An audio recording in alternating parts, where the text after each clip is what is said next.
नमस्कार दर्शकबिन, मैं अतुल त्रिपाठी वीरगंज नेपाल से आप लोगों के सम्मुख लोसो ग्रिड वर्सेस शेयर मार्केट का कंपैरेटिव अंक ज्योतिषीय तुलनात्मक अंक ज्योतिषीय विश्लेषण और कुंडली दोनों का तुलनात्मक विश्लेषण लेके मैं आप लोगों के सम्मुख अपना चौथा यानी कि अंतिम भाग लेके उपस्थित हुआ हूँ। इस भाग में मैंने यह बताया हुआ है कि जो मैंने एक रैंडम डेट सेलेक्ट किया है, टाइम सेलेक्ट किया है, प्लेस सेलेक्ट किया है और उससे जो हॉरोस्कोप बना है उसका टाइमिंग कैलकुलेशन और लोसो ग्रिड का टाइमिंग कैलकुलेशन की समानता कितनी है, डिफरेंसेज आ रही है तो क्या फ़र्क डिफरेंसेज आ रही है, इन सब बातों को मैंने इसमें उल्लेख किया है। और अंत में मैंने यह बताया है कि इस डेट ऑफ बर्थ वाले जातक को शेयर मार्केट में जाना चाहिए कि नहीं जाना चाहिए, जाना चाहिए तो कब जाना चाहिए और क्या क्या रिमेडी करके जाना चाहिए, ये सारी बातें मैंने बताई है। मैं यह अपना वीडियो स्टार्ट करने से पहले आप लोगों से मेरी ये गुजारिश है, मेरे वीडियो को लाइक और सब्सक्राइब कर दीजिएगा। इस वीडियो में मैंने जैसा पहले की वीडियो में आप लोगों को बताया है कि शेयर मार्केट में जाने के लिए अंक ज्योतिष में जो ज़रूरी नंबर्स हैं वो नंबर्स हैं 4 नंबर, 3 नंबर, 9 नंबर, 5 नंबर और 1 नंबर। ये 5 नंबर को हम लोग प्रायोरिटी से देखते हैं। पहले हम लोग 1 नंबर में 4 नंबर को देखा जाता है, अंक ज्योतिष में 4 नंबर होना चाहिए। उसके बाद से 2 नंबर में हम लोग 3 नंबर को देखते हैं। उसके बाद तीसरे नंबर पे 9वां नंबर आता है और चौथे नंबर पे 5वां नंबर आता है। 5वें नंबर पे 1 नंबर आता है। यानी कि 5 नंबर में जितनी अधिक नंबर उपस्थित हो उतनी शेयर मार्केट में जाने की संभावनाएं या सफलता की प्रतिशत बढ़ जाती है। अब इस लोसो ग्रिड में जो मैंने बनाया हुआ है इसमें आपको यह क्लियर दिखने को मिल रहा है कि पहली बात 1 नंबर का जो अंक है वो 4 नंबर यहाँ पे नहीं है, पहली बात। दूसरी बात 3 नंबर का जो अंक है गुरु का ये भी नहीं है, राहु का भी नहीं है। ये दोनों वुड एलिमेंट हैं, ये नहीं है। तो शेयर मार्केट में जाने के लिए इन दोनों अंकों का रिमेडी जरूरी है। रिमेडी कर लेते हैं, कारण जाने के लिए बाकी जो 9 5 1 चाहिए, ये 9 नंबर भी उपस्थित है, 5 नंबर भी उपस्थित है और 1 नंबर भी उपस्थित है। और सबसे बड़ी बात, अंकों के जो ग्रहों के जो राजा सूर्य होते हैं जिनको 1 नंबर से डिनोट किया गया है यहाँ पे, ये 2 बार मौजूद है, यानी कि सूर्य की पोजीशन अच्छी है। तो कुंडली के जो मालिक हैं या अंक ज्योतिष में जो सबसे स्ट्रॉन्गेस्ट प्लैनेट सन को माना जाता है, अगर वो मजबूत है, मालिक मजबूत है तो बाकी सब कुछ मैनेज किया जा सकता है। जिस तरह जिस घर की फाउंडेशन मजबूत हो तो फर्दर रिनोवेशन या कंस्ट्रक्शन कोई बड़ी बात नहीं रहती। अब यहाँ पे टाइमिंग की कैलकुलेशन जहाँ तक बात करें हम लोग तो 7/7/1985 को जोड़ेंगे तो 37 आएगा। अब यहाँ पे हम लोग 1985 डेट ऑफ बर्थ में 37 बरस जोड़ते हैं तो 2022 आता है। यानी कि इनके लाइफ में वाइटल चेंज जो आएगा 2026 में आएगा, सॉरी 2022 में आएगा।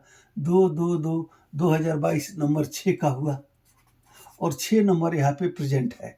हाँ, एक बात मैंने पहले भी वीडियो में बोला है कि जो अंक एक बार प्रेजेंट है वह कमज़ोर हो रहेगा, कुंडली से इसकी बात आपको सिद्ध हो जाएगी। 2 बार जो 2 अंक आएगा वो मजबूत रहेगा, 3 बार जो आएगा वो मजबूत तो रहेगा लेकिन किसी न किसी तरह से बाधित होगा, या मतलब एंटी नक्षत्र में जाके बैठ जाए या एंटी भाव में जाके बैठ जाए। जैसे सूर्य जाके शनि के भाव में बैठ जाएंगे तो सूर्य जितने भी मजबूत हुए उनका काम बाधित हो ही जाएगा। अब इसके बाद से यहाँ पे और 4 नंबर नहीं है मगर 7 नंबर है, तो 7 नंबर 3 बार है तो 7 बाधित है। तो राहु केतु में अक्सर 99% केसेस में ये देखने को मिलता है, अगर राहु अशुभ फलदायी है तो केतु शुभ फलदायी होगा, केतु अशुभ फलदायी है तो राहु शुभ फलदायी होगा। तो यहाँ पे दोनों में से एक प्रेजेंट है, कहने का मतलब केतु का भी रोल है इसमें शेयर मार्केट में। राहु का रोल है तो केतु का रोल भी आएगा, but that will be hidden, वो अदृश्य रहेगा, परोक्ष में रहेगा। तो पहला 2022 आया। अब इसके बाद से 37 बरस कहने का मतलब एक मैच्योर्ड स्टेज हुआ। तो इसमें से अगर हम जो नंबर ड्राइवर कंडक्टर एंजल है तो ड्राइवर नंबर 7 घटा देते हैं तो इनकी लाइफ में इस्टेब्लिशमेंट की पार्ट शुरू होगी 30 में। 30 अगर मैं गलती नहीं कर रहा हूँ तो ये होगा 2015। 15 के बाद से इन्होंने अपना अर्निंग कुछ फिक्स करना पड़ा, अर्निंग थोड़ी ढंग की करनी पड़ी। इस ढंग की मेंटालिटी इनकी डेवलप होगी 30 बरस की उम्र में जाके। और इसके बाद से 37 बरस जाते जाते 37 के एज में आते आते ये तकरीबन 2022 तक आते आते 15 7 22 7 बरस में ये अपने आप को एक हद तक एक करीब करीब ठीक कर लेंगे। और जो मैंने टाइम और प्लेस जो रखा है उस पर जो मैंने कुंडली बनाई है उस कुंडली में वृश्चिक लगन की कुंडली है, स्वामी मंगल होते हैं। मंगल कहने का मतलब नंबर 9, और शेयर मार्केट में जाने के लिए हम लोग को 9 नंबर चाहिए।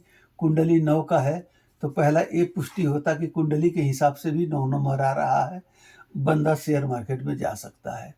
उसके बाद से कुंडली का हम लोग दूसरा भाव देखते हैं धन का भाव, और 5वां भाव देखते हैं ये लाभ और दूरदृष्टि का भाव है, संतान और या कहिए कि विद्या बुद्धि का भाव है। तो ये 12 नंबर और 9 नंबर ये दोनों जो हैं गुरु के कंट्रोल में आते हैं। गुरु का मतलब 3 नंबर हुआ। तो यहाँ पे गुरु 5 नंबर और 2 नंबर में आ रहे हैं। तो यहाँ पे आए या ना आए, बट यहाँ पे गुरु आ रहे हैं, मगर यहाँ पे 3 नंबर क्यों नहीं आया? क्योंकि 2 नंबर धन भाव का अच्छा ही हुआ, 5 नंबर धर्म त्रिकोण का शुभ ही हुआ। बट गुरु तीसरे भाव में जाके बैठे हुए हैं। ये अत्यधिक परिश्रम का, शारीरिक श्रम का भाव देता है, ये भाई और बहन का भाव देता है। तो इनको कहीं ना कहीं गुरु बाधित हुए हैं तो भाई बहन परिवार की वजह से बाधित हुए हैं।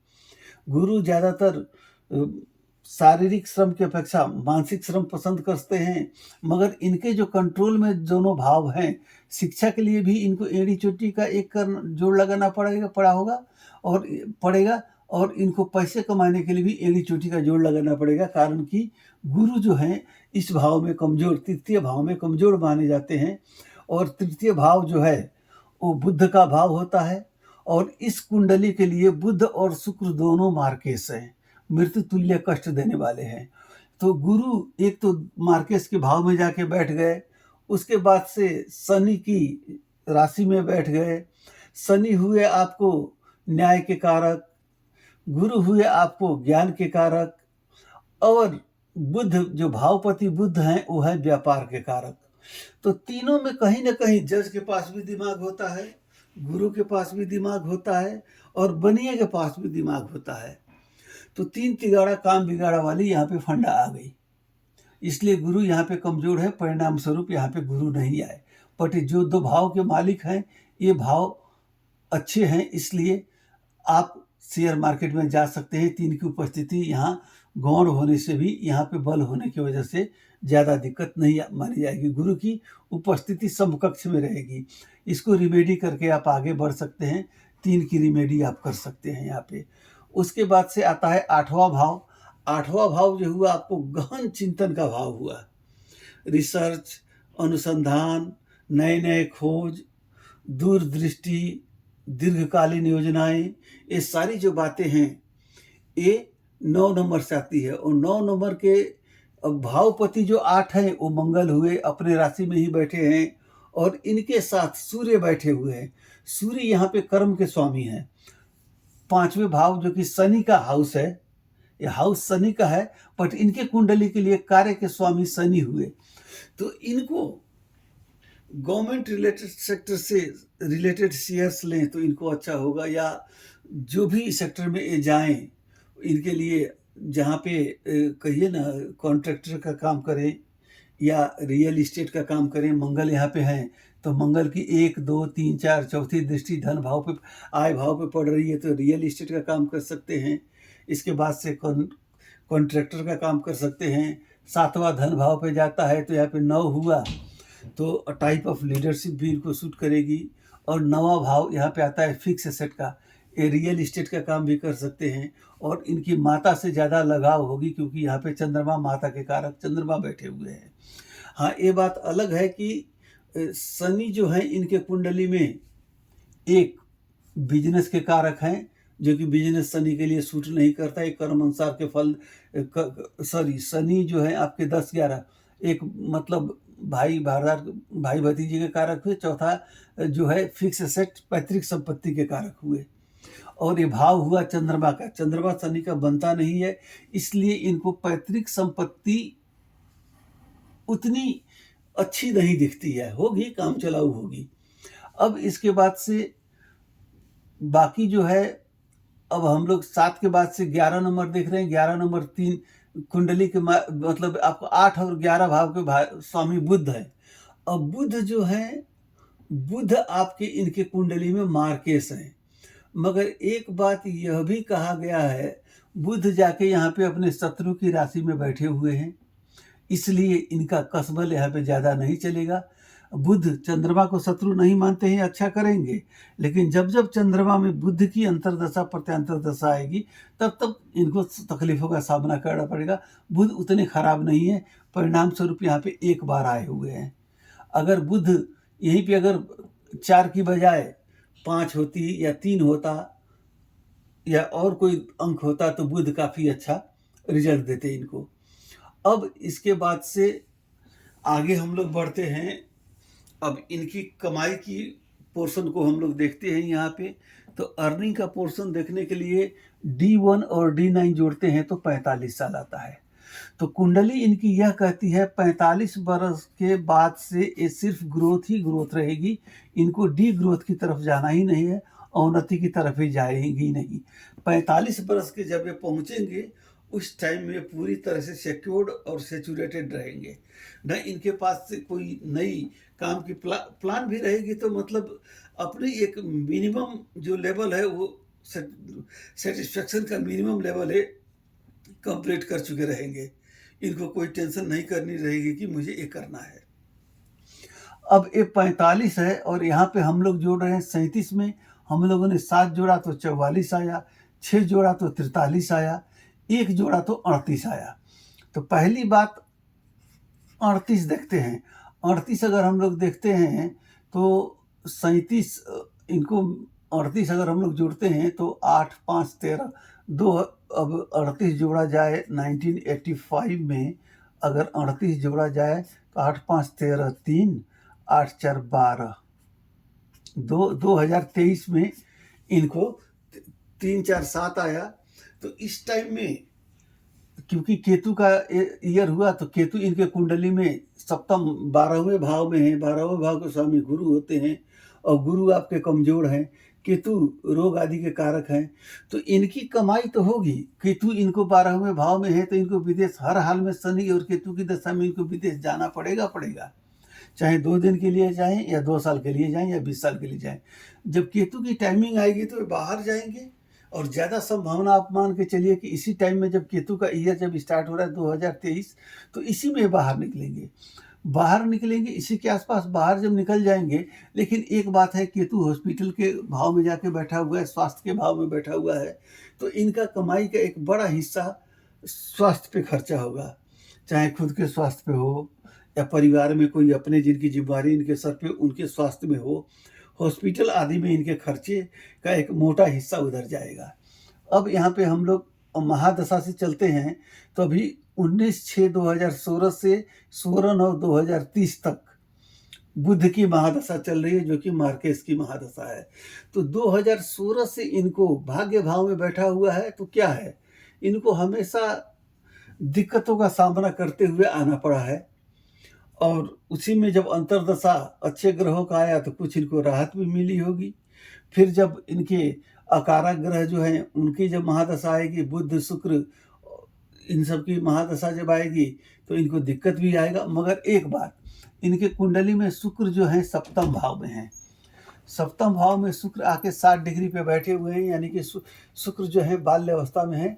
मगर यह शुक्र मार्केश होते हुए भी ये आपको मालव्य महायोग बना रहे हैं। मालव्य महायोग बनने का मतलब हुआ कि शुक्र विलासिता के कारक हैं। जब शुक्र की महादशा और अंतर्दशा आएगी तो इनको विलासिता के सारे चीज मिलेंगे, सब कुछ मिलेगा। मगर अगर शुक्र की महादशा में शनि की अंतर्दशा आती है, केतु की अंतर्दशा आती है या राहु की अंतर्दशा आती है, तो एक बात आप मान के चलिए कि इनकी कमाई की एक बहुत बड़ी हिस्सा किसी के स्वास्थ्य उपचार में जाएगा ही जाएगा। अब यहाँ पे हम लोग देखते हैं 15/9/2026 से 15 मार्च 2026 से 1/10/2028 तक राहु का है। तो राहु इनका बैठा हुआ है छठा भाव में, शत्रु की राशि सूर्य में। तो अब इसका राहु के सूर्य के साथ इसका कोई संबंध नहीं है, इसलिए और यहाँ पे राहु शत्रुहंता हो जाता है। केतु भले स्वास्थ्य में खर्चा कराएगा तो क्या है, ये छठे हाउस का राहु बंदे को बड़ा शार्प माइंडेड बनाएगा। शत्रु की राशि में होने की वजह से 4 नंबर यहाँ पे नहीं आ पाया। अब यहाँ पे शत्रुहंता है और इसकी 5वीं दृष्टि 1 2 3 4 5 कर्म भाव पे आता है। तो राहु से रिलेटेड काम भी बंदा काम कर सकता है, इलेक्ट्रॉनिक्स का, टेक्निकल काम कर सकता है। इसके बाद से 7वां हॉस्पिटल का है, तो स्वास्थ्य में खर्चा कराएगा। बट 9वां भाव जो है गुरु पे जा रहा है, तो गुरु के भाव पे जा रहा है और यहाँ पे कोई नहीं है, तो दृष्टि यहाँ पे पड़ेगी। तो राहु जैसे भी होगा साम दाम दंड भेद लगा के संपत्ति जरूर देगा। अब इसके बाद से 45 जो है, 45 में इससे चोट हो जाएंगे और सिचोड़ हो जाएंगे। अभी देखिए यहाँ पे राहु तक इनको 28 तक इनको प्रॉब्लम आएगी। उसके बाद से जुपिटर आएंगे। जुपिटर कुंडली में इनके 9वें भाव और 12वें भाव के स्वामी हैं, दोनों शुभ भाव बृहस्पति के उसमें हैं। तो इनको थोड़ा सा बृहस्पति को बल देने के बाद ये आपको गुरु की जो समय है वो काफ़ी अच्छी जाएगी। अब 31 कहने का मतलब 1985 और इधर 2028 तक इनका वो है। तो 2028 में से 1985 हटाते हैं तो 3 और इधर 12 में जाकर 4 43 और यहाँ पे हम लोगों ने जोड़ा था 44। यानी कि कहने का मतलब जब जुपिटर की अंतर्दशा आएगी उसके बाद से इनकी ज़िंदगी में जो प्रोग्रेस स्टार्ट होगा वो हमेशा चलता ही रहेगा, क्योंकि जुपिटर के बाद सूर्य आएंगे। सूर्य इनके प्रबल कारक हैं, कर्मेश्वर के बैठे हुए हैं, और सूर्य के बाद से इनकी महादशा खत्म हो जाएगी। तब आएगी केतु की महादशा। केतु की महादशा विदेश भाव में, वो विदेश में रहेंगे, विदेश में चले जाएंगे तो उस जगह की ग्रह गोचर के हिसाब से केतु विदेश में प्रगति देगा। घर का स्थान छोड़ने के बाद प्रगति देगा, केतु प्रगति ही देगा। और सबसे बड़ी बात, शुक्र जो है किसी भी पुरुष की कुंडली में शादी के कारक होते हैं। तो ऐसे व्यक्ति की उन्नति तब होगी जब ये शादी कर लेंगे। शादी कर लेने के बाद उन्नति होगी। और गुरु जो यहाँ पे कमजोर होके बैठे हैं, संतान भाव के स्वामी हैं, तो संतान पहले शादी उसके बाद संतान प्राप्ति हो जाएगी। तो इनके जो भविष्य के हैं, जो सितारे बुलंदी पे चमकेंगे और इनकी कुंडली में राइज रहेगी। 28 के बाद से फॉल्स की चांसेस नहीं है। केतु के बाद से जब शुक्र आएंगे तो शुक्र 20 साल रहेंगे, यानी कि अब आने वाले 28 के बाद से मान के चलिए 30 जोड़ते हैं तो आप 28 और 30 28 30 58 60 तक, यानी कि 30-35 वर्ष तक कोई प्रॉब्लम नहीं है। अब रही बात शेयर मार्केट में जाने के लिए, शुक्र मजबूत है इसलिए ये जा सकते हैं। उसके बाद से गुरु अच्छे दोनों घर को देख रहे हैं, इसके लिए जा सकते हैं। 8वां घर कुंडली का मालिक ही होगा, इसलिए ये शेयर मार्केट में जा सकते हैं। बट शेयर मार्केट में अभी जाना उचित नहीं होगा। शेयर मार्केट में जाने के लिए आपको 28 बीतने का इंतज़ार करना पड़ेगा। 29 से ये शेयर मार्केट में जा सकते हैं। शेयर मार्केट में आगे जाके अच्छा कमाएंगे। अगर इसकी आपको विशेष डिटेल और एनालिसिस चाहिए, शेयर मार्केट में किस सेक्टर का शेयर, लैंड एंड प्रॉपर्टी का शेयर, या फिनांस से रिलेटेड शेयर, या ऑयल से रिलेटेड शेयर, या टेक्निकल फील्ड से रिलेटेड शेयर, अगर आप लोग इसका और विश्लेषण चाहते हैं तो आप लोग मुझे कमेंट कीजिएगा। तथा आप लोगों को किसी किस्म की मुझसे सहयोग चाहिए तो आप मुझे, अगर अपना कुंडली एनालिसिस करवाना चाहते हैं इस तरह से कंपैरेटिव, तो आप मुझे संपर्क कर सकते हैं। फिलहाल वीडियो ज़्यादा लंबा होगा इसलिए मैं अपनी वीडियो को यहीं पे समाप्त कर रहा हूं। तथा आप लोग का दिन शुभ हो यह कामना करते हुए मैं अभी आपसे विदा लेता हूं। धन्यवाद। अपना ख्याल रखें।